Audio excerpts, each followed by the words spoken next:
পারছি। তো এখানে আমার রাজনীতিতে এসে আমি একটা জিনিস দেখেছি, বদলগাছির লোকজন কিছু মনে করবেন না, মহাদেবপুরের লোকজন কালচারালি, থিঙ্কিং ওয়াইজ এবং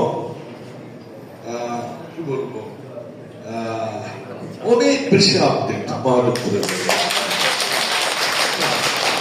অনেক বেশি আপডেট এবং আমাদের তারা এমনকি এখানে দুইজন আসেনি, যেমন আমার বন্ধু আছে প্রত্যুষ, ডাক্তার প্রত্যুষ, বর্তমানের ডাক্তার, খুব বিখ্যাত। ঢাকা বিশ্ববিদ্যালয় মেডিকেল বইয়ে আমরা তিনটাকে আগের থেকে একটি স্ট্যান্ডার্ড ধরি, যারা অন্য বিশ্ববিদ্যালয়ে পড়েছেন কিছু মনে করবেন না।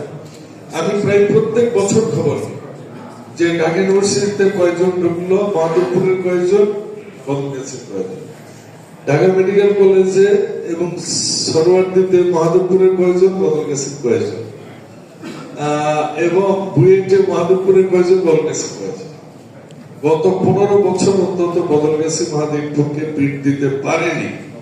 আমি জানি মহাদেবপুরের জনসংখ্যা বেশি, 10টা ইউনিয়ন, বড় উপজেলা, কিন্তু প্রফেশনাল হিসাব করে দেখেছি যে না, মহাদেবপুর আগে, তারপরও আগে। তো এটা একটা ঐতিহাসিক কারণও আছে। সেই ঐতিহাসিক কারণটা হচ্ছে মহাদেবপুরের লোকজনকে, মহাদেবপুর এখানে একটা রাজা ছিলেন, সর্বমঙ্গলা রানী, যিনি লাস্টে চলে গেলেন, বেশি দিন না তো, 82 সালে বোধ হয়, বা 78 বা 79 সালে বিদায় নিলেন, হ্যাঁ সবার পরে গেছে। তো তারা সেই সময় থেকে শিক্ষিত এবং এই আত্রাই নদীর পারে নদী থাকতে হয়।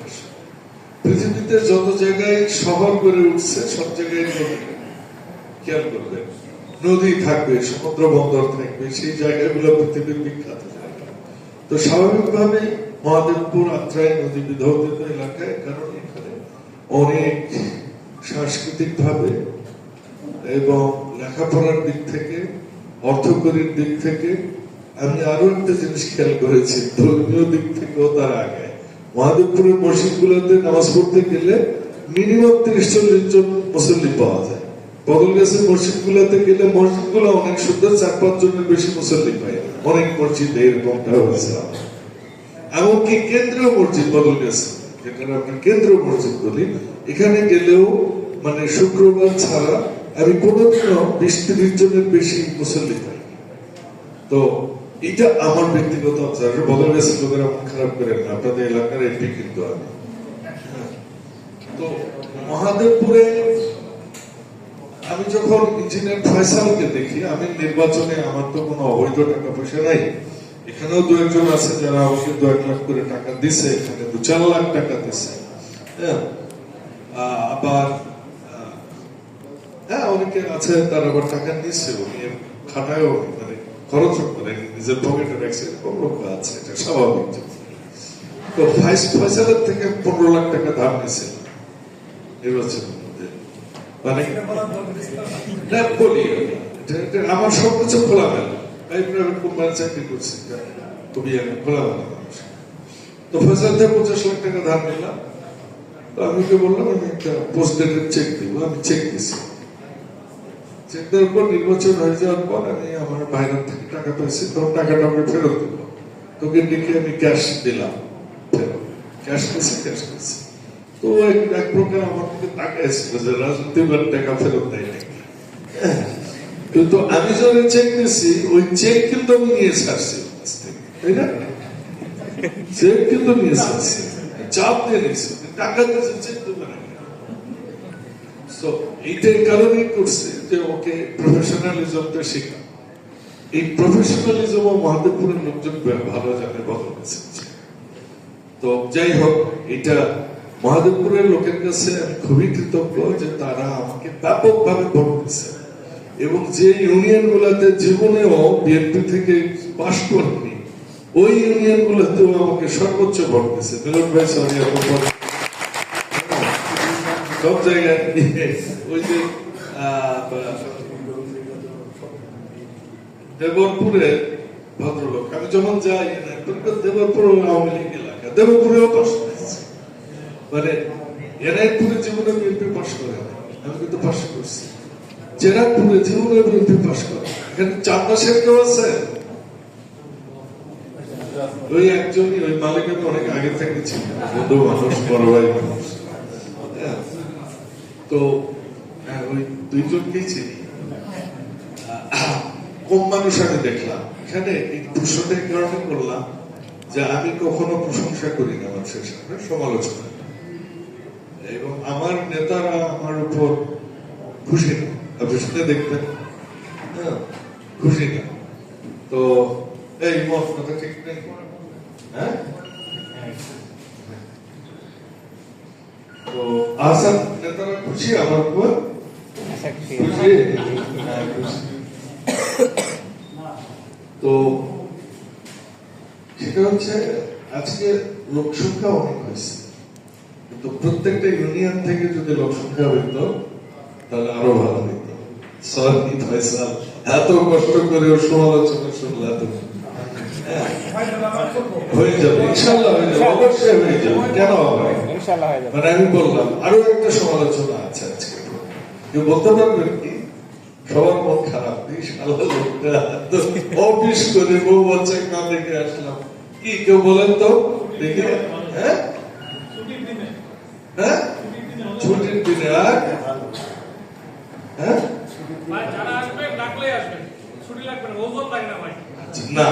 না ভাই বলতে পারলেন না, আমাদের ফিমেল নাই, আমাদের মাধবপুর বদল গেছে, মেয়েরা নাই ঢাকায় আছে।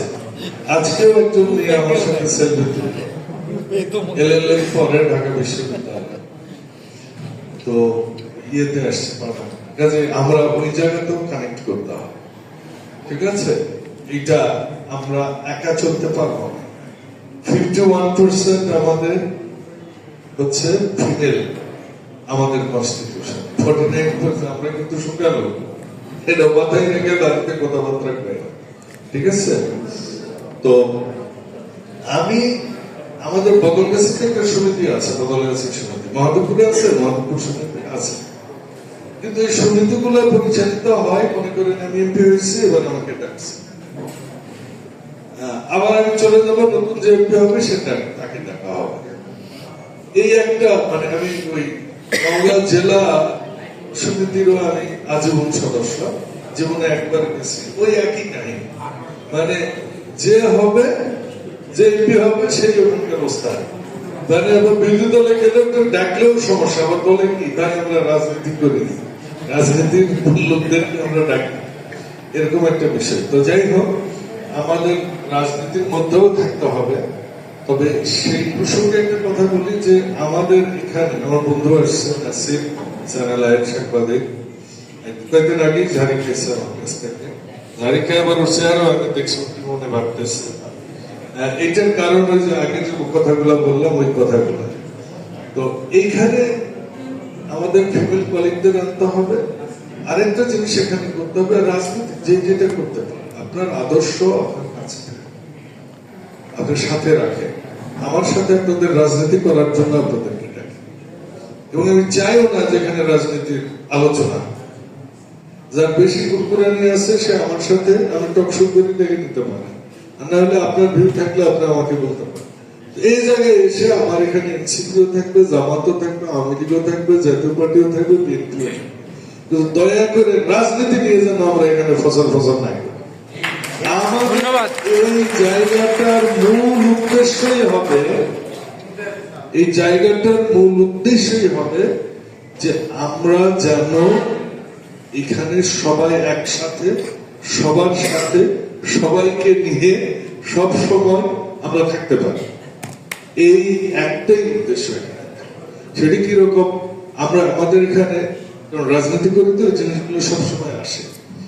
দেখুন, এই যে ভাই বললেন উনি চাকরি দিতে পারবে, হয়তো উনি 100টার কথা বলেছেন, হয়তো 100টাই পারবে, কিন্তু আপনি যদি 500টার কথা বলেন হয়তো উনি পারবেন না, ঠিক আছে? চাকরি দেওয়ার অভিজ্ঞতাও আমার অন্যরকম, চাকরি দিচ্ছে ডয়ারের থেকে গাঁজা বাইর দিচ্ছে, আমার বিদ্যুৎ শেষ, এরকমটাও আছে। আবার এমন সবশেষে আমি 4 জন নওগাঁর ছেলেকে চাকরি দিচ্ছি, একজন হচ্ছে নওগাঁ সদরের, আরেকজন হচ্ছে নওগাঁ সদরের এটিএন এর সাংবাদিক, কি নাম, রায়হান ভাইয়ের ছেলেকে চাকরি দিচ্ছে। আরেকজন হচ্ছে বিএনপির এক সময় ছিলেন উপজেলা, সদর উপজেলার সভাপতি, কৃষক দলের চঞ্চল ভাই বড় ভাই, ওনার ছেলেকে চাকরি দিচ্ছে, মানে লাস্ট মাসের চাকরির কথা বলতেছে। এরকম 4-5 জনকেও আরেকজন উত্তর গ্রামের কুদ্দুসের ছেলেকে দিচ্ছে। বিশ্বাস করেন এই লাস্ট 5 জনকে যে দিছি, 5 জনই সুপারস্টার, মানে ওরা চাকরি ছাড়তে চাইলে ওদের পা ধরে এখন রাখবে, এত সুপারস্টার ছেলেও পাইছে। আবার ওই যে বললাম প্রবলেমও পাইছে, টাকা চুরি করে চলে গেছে, এই টাকা পকেট থেকেও দেওয়া লাগছে, আচ্ছা গেছে গেছে, জীবনে খোঁজও নাই, দেখাও, এমন হয়েছে। কিন্তু বিষয়টা হচ্ছে যে আমার অন্যান্য জায়গাগুলো যেভাবে ডেভেলপ হয়েছে, আমরা এভাবে ডেভেলপ হতে পারি। ডেভেলপমেন্টের আমাদের থিম গুলো হচ্ছে মসজিদের জন্য বরাদ্দ, আর এখান থেকে আমাদের সরে আসতে হবে।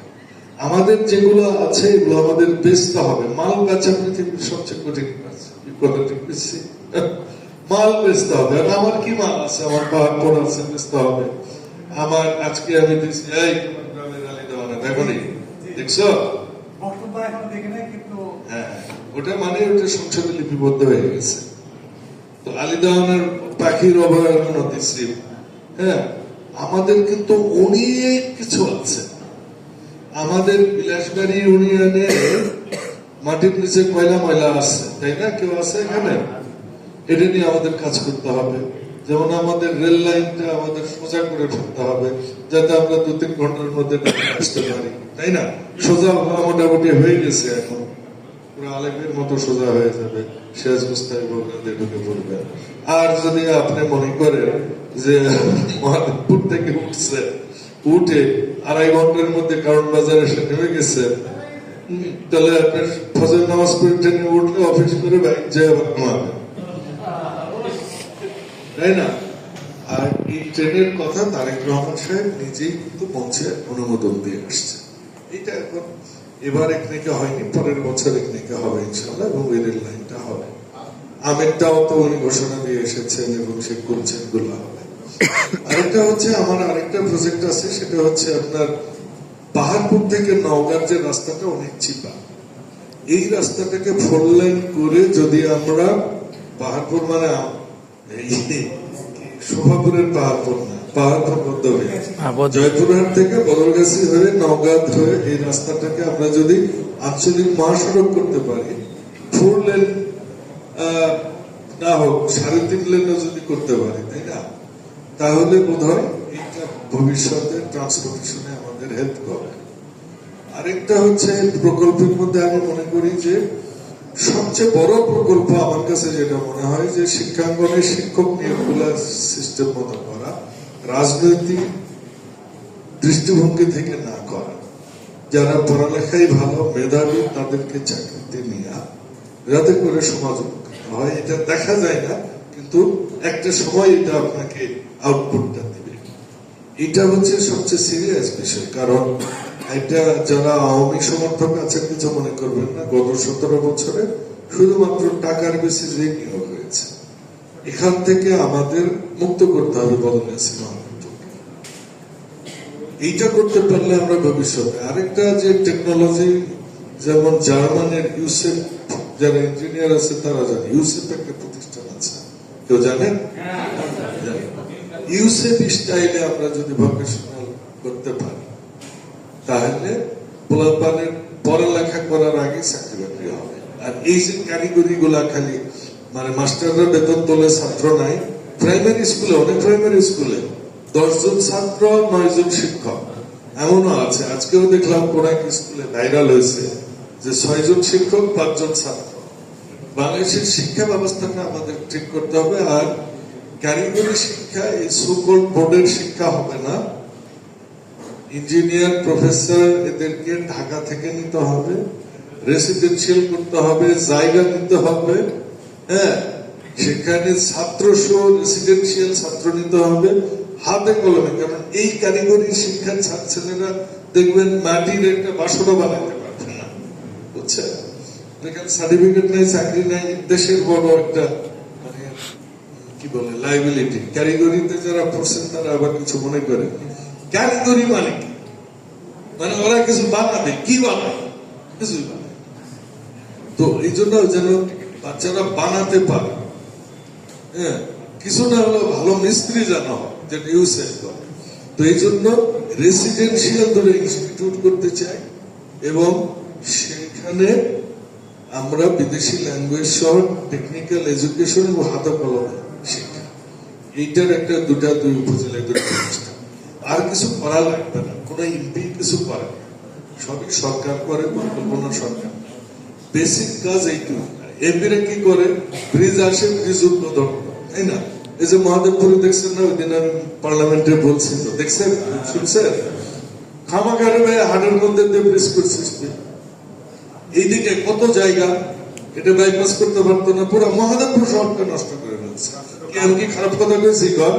এনে সেলিম ভাইয়েরও অনেক বন্ধ থাকতে পারেন, কিন্তু বাস্তব কথা তো এইটাই, নাকি? সিম্পল কথা, মোড় এলাকাটা, তাই না? পুরাটাই কি, বিশেষ করে পুরাটাই তো যানজট লেগে থাকে। বকের মোড় থেকেই তো শুরু হয়, কিন্তু হাট তো হয়।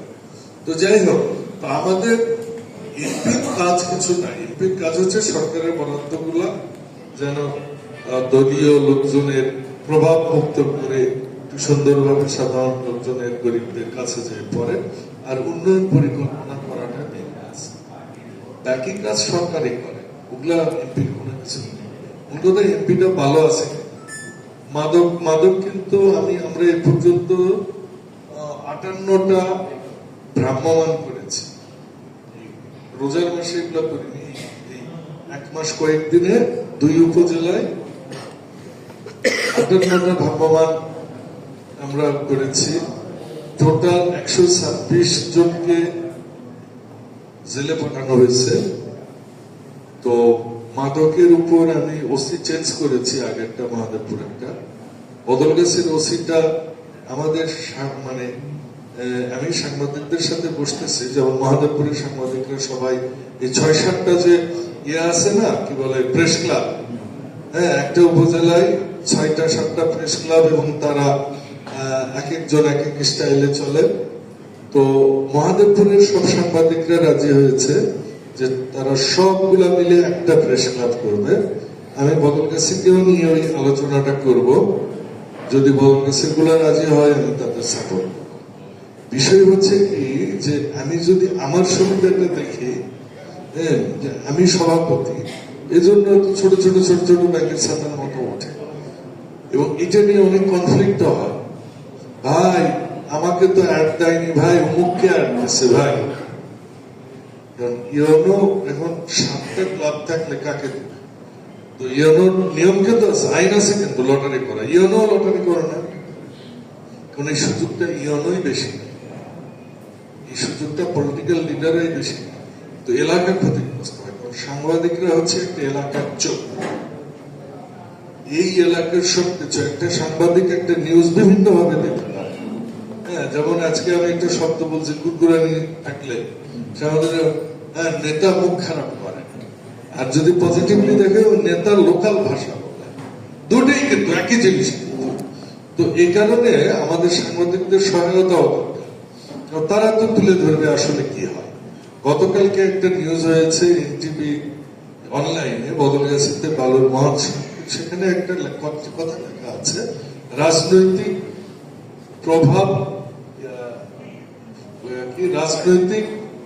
প্রভাব দ্বারা তারা বেষ্টিত। তা আমি এটা ডিসি কে দিছি, ইউনোকে দিছি, পিআই কে দিছি, ওসি কে দিছি, বলছি যে 48 ঘন্টা সময় বের করতে হবে যে আমার দলে কে আছে।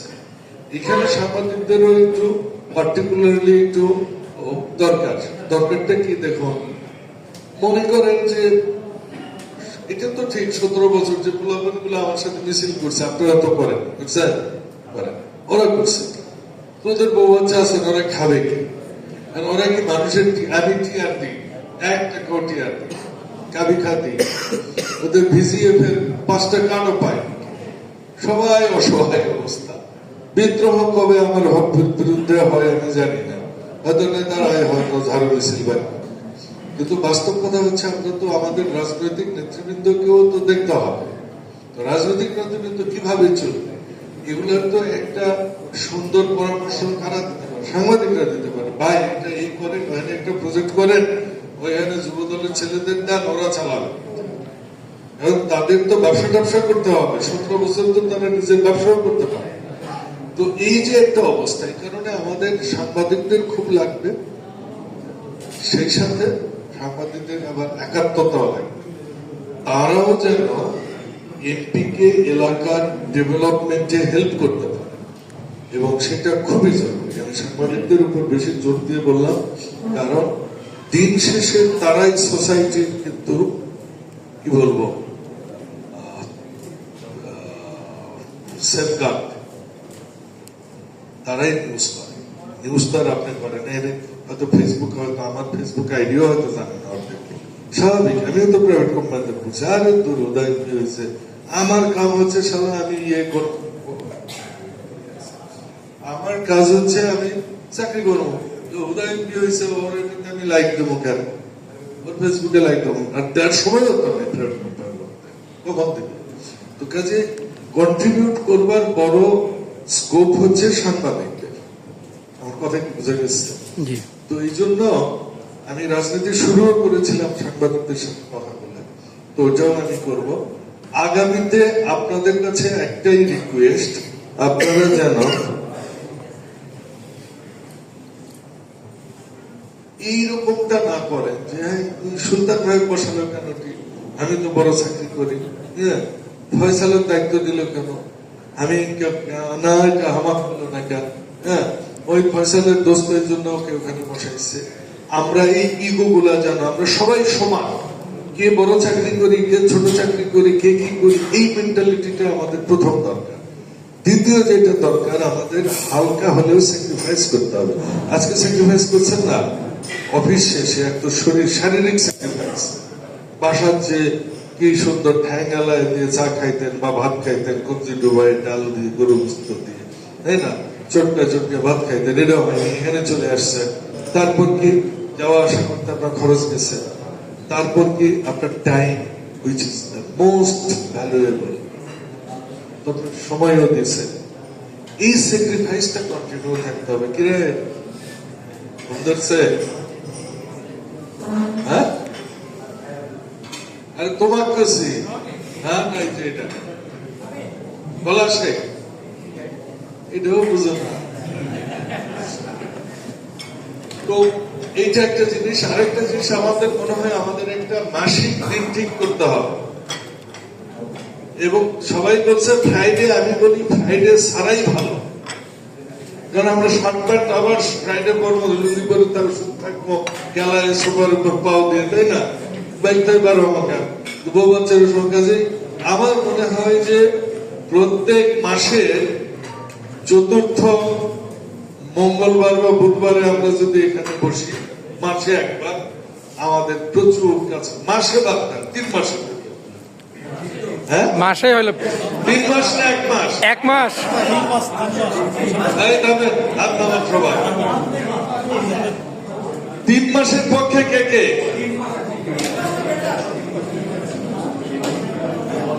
1 মাসের পক্ষে কে কে? 3 মাস জয়যুক্ত হয়েছে, 3 মাস জয়যুক্ত হয়েছে, 3 মাস জয়যুক্ত হয়েছে। হ্যাঁ না না, ওগুলা হবে, ওগুলা হবে। আচ্ছা, এইটা একটা বিষয়। আর যারা বলে এলাকায় গেট টুগেদার, আমি এটার সাথে একমত। কেন একমত না? যারা চাকরি করে, কারণ আপনাদের সবার মানে দুঃখ আমি বুঝি। কেন বুঝি? আমিও চাকরি করছি, আমিও ঢাকায় থাকছি। এলাকায় ভাই নিজের মধ্যে যে এগুলা প্রোগ্রাম করা যায়, এগুলো বাপ মা আছে, আত্মীয় স্বজন আছে, ঘোরাফেরা আছে, সৌর আছে, এলাকায় প্রোগ্রাম হবে। গেট টুগেদার হলেও ঈদের পরে কি হবে, ঠিক করছে ইনশাআল্লাহ। তাহলে 3 মাস পর পর তৃতীয় মাসে মঙ্গলবারে রাত 8টায় দেখা হবে আবার, হ্যাঁ লাস্ট কোয়ার্টার তাহলে এটা কি মাস? এটা হলো এপ্রিল শেষ। মে, জুন, জুলাই।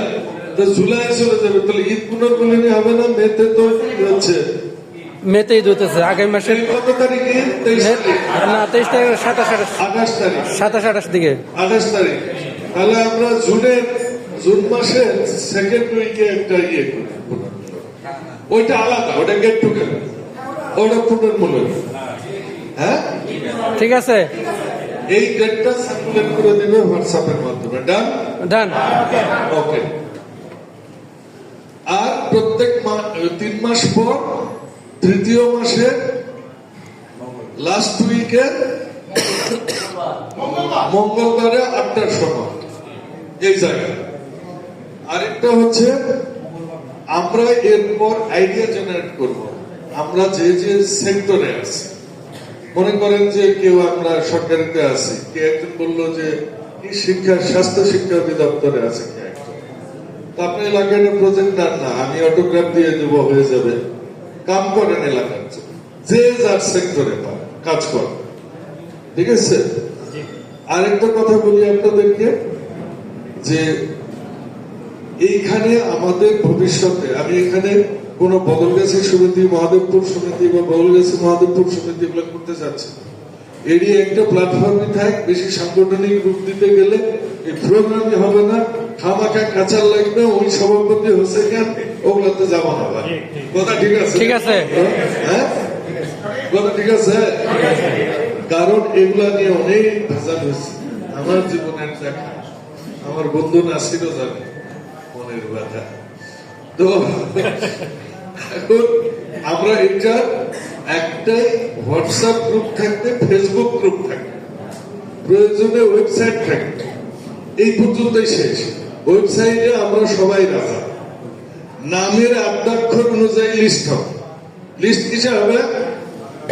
না, এখন যার নাম আমিনুল, এর নাম সবার আগে আসবে। ধরেন যার নাম, হ্যাঁ, যার নাম আবুল, তার নাম সবার আগে আসবে। এরপর ওই মানে নামের অধ্যক্ষর অনুযায়ী আমরা লিস্ট গুলা করবো, ঠিক আছে? ঠিক আছে।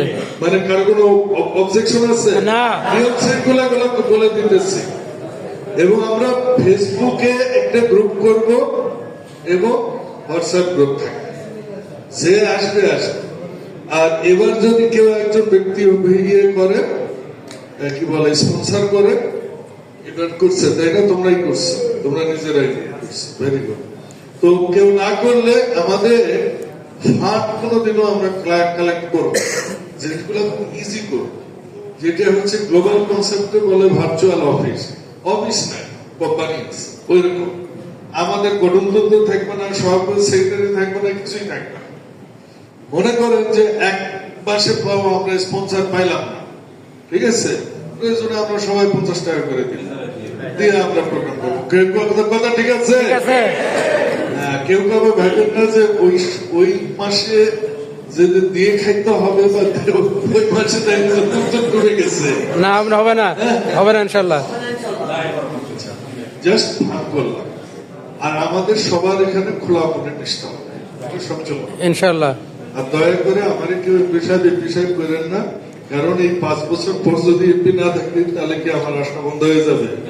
না, 5জন লোক, না, না, বন্ধ হবে না। আমি এমপি না থাকলে আশা বন্ধ হয়ে যাবে? না, আইডিয়া কিন্তু আমি দিচ্ছি, ঠিক আছে, মাথায় রাখেন। হ্যাঁ, আরেকটা কথা, আমরা যারা এখানে আছি, আমাদের এখানে অনেকের আর্থিক অবস্থাও খারাপ হয়, প্রাইভেট কোম্পানি বুঝে চাকরি নেই রে ভাই, 6 মাস যাব আছে, এরকম আছে। তো আমরা কেউ যদি তাকেও হেল্প করতে চাই, আমরা তাকে হেল্প করতে পারবো, এবং আমার হেল্প থাকবে। আমি বসে থাকা লোক নয়, কারণ আমি 4টা বছর বেকার ছিলাম, এই জন্য আমার যা সঞ্চয় ছিল সব বেচা বিক্রি করে আমার চলতে হয়েছে। তারপর ইলেকশন করতে আসে, বাকিটুকুও শেষ করছে। কিন্তু আমি বসে থাকা লোক নয়, যেহেতু আমি কাম করে খাওয়া লোক, এই জন্য আমি ব্যবসা বাণিজ্য শুরু করবো। কন্ট্রাক্টরি না, কন্ট্রাক্টরি করবো না, গরু ছাগল মাছ চাষ করবো। আপনারা দেখবেন ইনশাআল্লাহ হক হালাল লিগাল পথে, কারো মারে ধরে না। অলরেডি 2 লাখ টাকার পোনা ছেড়ে দিয়েছি গতকাল, মুখার্জি বাবুর পুকুর নিয়েছে। মাধবপুরে মুখার্জি পরিবার আছে না, বিট্টু মুখার্জি পুকুর নিয়েছে, অ্যাডভান্স টাকা দিচ্ছে, এগ্রিমেন্ট করছে 4,000 টাকা রেজিস্টার। পলিটিক্যাল লোক তো বিশ্বাস করে না। তো কাজ শুরু করে দিচ্ছে, হবে ইনশাল্লাহ। আমিও 2-1 মাসে স্পন্সর করবো 2-1 প্রোগ্রাম। Don't worry. আপনাদের সবাইকে কৃতজ্ঞতা, শুভেচ্ছা এবং ক্ষমা প্রার্থী। আমার আজকে ঘটনা হয়েছে, চ্যানেল আই শুরু হয়েছে, চ্যানেল 1 আজকে শুরু হয়েছে, তো গতকালকে উদ্বোধন হয়েছে এবং প্রথম দিন আমার সাথে ওদের অনেক আগের কথা যে প্রথম দিন হলে টক শো দেখা হবে, উদ্বোধনের ওটা যে আজকের দিন এটা আমি বুঝি। ওদের 10টার সময় আমার টক শো, লাইভ টক শোতে যেতে হবে, না হলে অনেকক্ষণ ধরে আড্ডা দিলে ভালো লাগতো। সবার কাছ থেকে বিদায় নিয়ে চলে যাচ্ছি, আল্লাহ হাফেজ। টক শো করে খাই, প্রায় অ্যাভারেজে 6,000 টাকা মিনিমাম আসে, তাহলে মাসে কত? 1,80,000। আজকে চ্যানেল আই আছে, এরপর বৈশাখীতে আছে, 10টায় চ্যানেল আই, 12টায় বৈশাখী। তো যদি অন্য চ্যানেল হতো, যেহেতু প্রথম দিন ওদের কথা দেওয়া ছিল অনেক আগে যে চ্যানেল 1 শুরু হলে আমি আসবো, এই কারণে আমার আগে চলে যাচ্ছে। সবার কাছে ক্ষমা প্রার্থী আগে যাওয়ার জন্য। দয়া করে কেউ বিশৃঙ্খল করবেন না। আর যারা ইয়াং কেউ থাকলে যে ছবি তুলবো একটু, তাদেরকে বলি আগামী ইনশাল্লাহ আগামী ঈদ পুনর্মিলনীতে আমরা ছবি তুলবো, সারাদিন থাকবো। ওই দিন টুর্নামেন্টে এমন করবো যে অফিস ছুটি থাকার দিনেই করি, পাঞ্জাবি টাঞ্জাবি পরে আসতে হবে, তাই না? ঈদ পুনর্মিলনীতে একটা ড্রেস কোড করতে হবে, সবাই পাঞ্জাবি, ইনশাআল্লাহ ইনশাআল্লাহ। ফ্যামিলি না, ফ্যামিলি হবে, ফ্যামিলি হইলে আড্ডা হবে। নাও নাও এই বউ নেবে, তোমার খুশি কখন যাওয়ার জন্য সমস্যা সমস্যা সবার মনে এই কথা খুব মনে ধরছে। আসার সময় গাড়িতে বলতেছে না, 2SR কি লাঙ্গল কি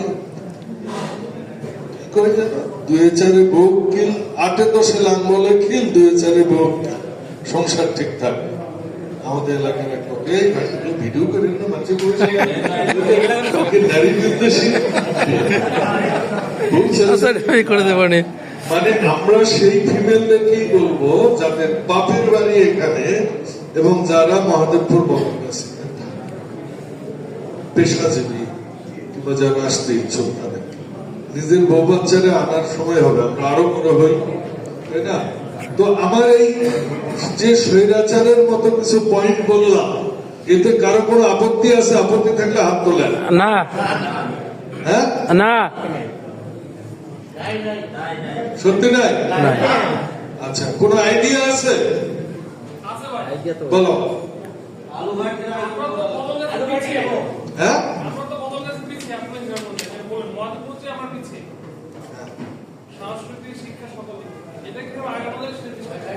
রাগানো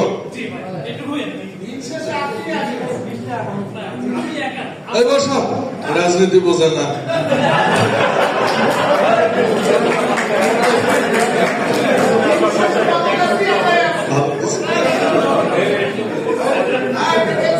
এই যে বদল গেছে, এইটাই সমস্যা।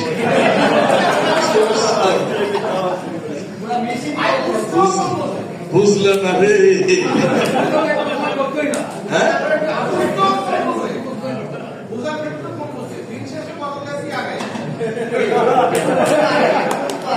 আচ্ছা, আমরা এই কনফ্লিক্টটা এখানে নিয়ে আসবো না, ঠিক আছে? এটা আমি মজার জন্য বলিনি, এটা সত্যি মহাদেবপুর আগে সব দিক থেকে। তো আমরাও আগাবো, সবাই সমান হয়ে চলবো, কিন্তু এখানে এসে যেন আমরা মহাদেবপুর বদল গেছে নিয়ে কোনো কনফ্লিক্ট না করি, ঠিক আছে? আর এর পরের লেভেলে আমাদের একটা কাম আছে। আমরা এতগুলা লোক, মানে আমরা এলাকার স্বার্থে তো একসাথে হয়েছি, তাই না? জি। তো এখানে আমাদের অনেক রিক্সাওয়ালা আছে, রাজনীতি করে তো আমার কাছে আসে এসব খবর। অনেক রিক্সাওয়ালা অ্যাক্সিডেন্ট করছে, আমাদের একটা গ্রুপে নিউজটা চলে গেল, ঠিক আছে? বুঝতে পারছেন এটার অ্যাডভান্টেজ কি? আমি সরি টু সে, আমি একটা বদলগাছি একটা সমিতি আছে, এই সমিতিতে বা জেলা নওগাঁ জেলা সমিতি এগুলাতে কি হয়, প্রত্যেক বছর ইফতারির সময় ইফতারি হয়। এটা আমার এত মেজাজ খারাপ হয়, করবো না। ইফতারির বাইরে বসে আল্লাহ আল্লাহ করবো, বউ বাচ্চারা নিয়ে ইফতারি করবো, এমনি আল্লাহ দলের ইফতারি করতে করতে টায়ার। এরপর এখানে ওই প্রোগ্রাম লাগে ইফতারের প্রোগ্রাম। কেন ভাই ইফতারের প্রোগ্রাম কেন হবে ভাই? আমি কথা খারাপ করেছি করতাম। আর এই ইফতারি খাইলে সমস্যা, দোকানের খাবার এই ওই। আমরা ভাই ইফতারি করবো না, আমরা অন্য কিছু খাবো, ঠিক আছে, খাওয়ার মতো করে খাবো। এই আজান দিবে, সবার পেটে ক্ষুধা, সবার মাথা গরম, ডায়াবেটিস রোগীদের রাগ, আমার মতো যারা থাইরয়েড রোগী তাদের আরো টেম্পার গরম, এই নিয়ে ইফতারি।